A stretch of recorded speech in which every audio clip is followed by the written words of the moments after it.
Welcome to Swetha's kitchen. இன்றைக்கி ஸ்வேதாஸ் கிச்சனில் road side காளான் ரெசிபி எப்படி செய்கிறதுன்னு பார்க்கலாம் வாங்க.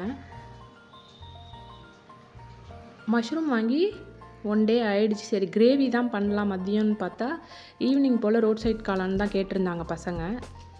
இப்போ கோஸும் வீட்டில் இருந்ததுனால காளான் எந்த அளவுக்கு எடுத்துருக்கணும் அதே அளவு கோஸும் இருக்கணும். இப்போ ரெண்டையுமே பொடியாக நறுக்கிட்டு ஒரு பாத்திரம் தண்ணியில் போட்டு அலசி பிழிஞ்சு எடுத்துக்கணும் தண்ணியே இல்லாமல்.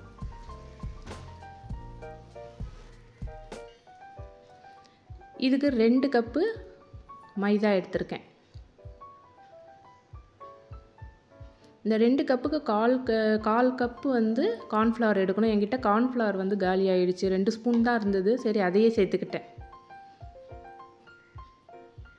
2 ஸ்பூன் கார்ன்ஃப்ளவர் சேர்த்துருக்கேன். இதுக்கு தேவையான உப்பு சேர்த்துருக்கேன். கரம் மசாலா 1.5 ஸ்பூன் சேர்த்துருக்கேன்.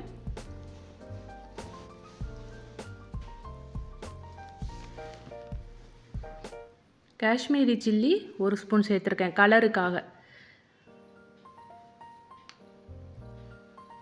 இப்போ இதை எல்லாத்தையுமே நம்ம மிக்ஸ் பண்ணிக்க போகிறோம். தண்ணியே ஊற்றாமல் அதுலேயே தண்ணி வரும்.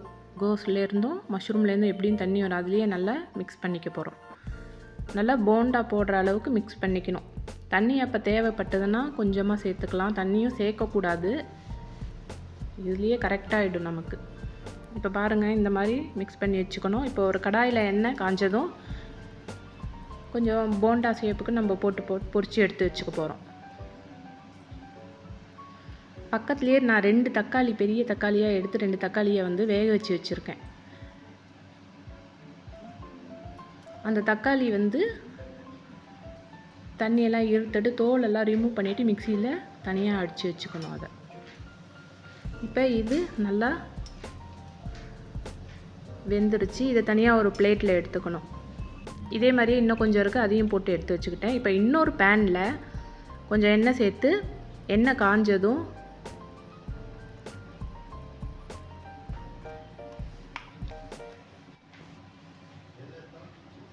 ரெண்டு வெங்காயம், பெரிய வெங்காயத்தை பொடியாக நறுக்கி எடுத்திருக்கேன். கொஞ்சம் கருவேப்பிலை, 2 பச்சை மிளகாய் நீட்டமாக கட் பண்ணி எடுத்திருக்கேன். இது எல்லாத்தையும் நல்லா வதக்கிக்க போகிறோம். கொஞ்சம் நல்லாவே வதக்கிக்கணும் இந்த வெங்காயம் பச்சை மிளகாய் எல்லாத்தையும். 1 ஸ்பூன் இஞ்சி பூண்டு பேஸ்ட்டு சேர்த்துருக்கேன். கொஞ்சமாக உப்பு சேர்த்துருக்கேன். ஆல்ரெடி நான் அந்த இதுக்கு உப்பு போட்டேன். இப்போ இந்த வெங்காயம் தக்காளிக்கு உப்பு போட்டுக்கணும்.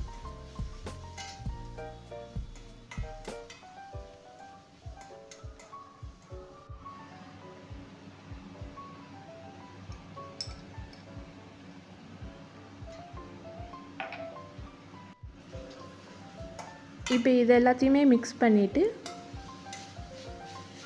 நம்ம வேக வச்சு அரைச்சி வச்சுருக்க அந்த தக்காளி இதை ஊற்ற போகிறோம். இதில் அப்படியே கூட நம்ம பச்சையாக கூட அரைச்சி ஊற்றலாம். இது வேக வச்சு அரைச்சிட்டா நமக்கு பச்சை வாடை இருக்காது. அதனால் நான் வேக வச்சுட்டு அரைச்சிட்டேன். இப்போ இதையும் சேர்த்து நல்லா மிக்ஸ் பண்ணிவிட்டு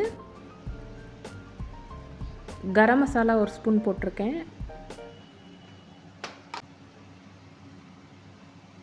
ரெட் சில்லி பவுடர் 1 ஸ்பூன் போட்டிருக்கேன்.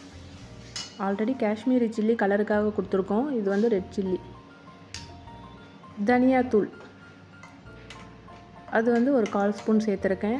உப்பும் சேர்த்துருக்கேன். இப்போ இன்னொரு கப்பில் 1 ஸ்பூன் கார்ன்ஃப்ளவர் எடுத்து கொஞ்சம் தண்ணி ஊற்றி நம்ம மிக்ஸ் பண்ணி தனியாக வச்சுக்கணும். இது தக்காளி அரைச்ச அந்த இதுதான், அந்த தண்ணி தான் நான் சேர்த்து மிக்ஸ் பண்ணியிருக்கேன்.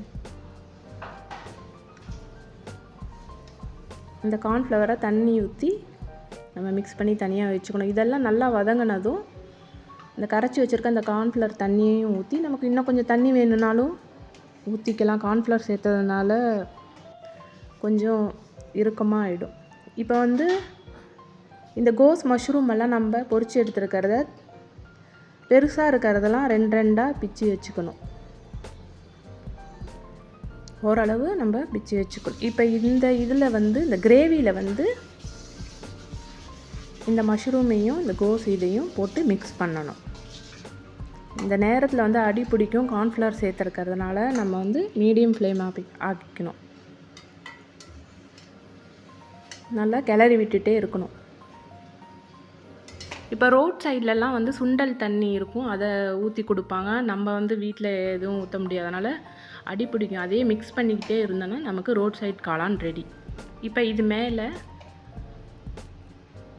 கொஞ்சமாக கட் பண்ணியிருக்கிற வெங்காயம் சேர்த்து கொத்தமல்லி சேர்த்து நம்ம சாப்பிட வேண்டியதுதான். அவ்வளோ டேஸ்ட்டாக இருந்தது, நல்லா இருந்தது. நான் இன்னொராட்டியும் இதை ட்ரை பண்ணணுன்னு நினச்சிருக்கேன் காலிஃப்ளவரில்.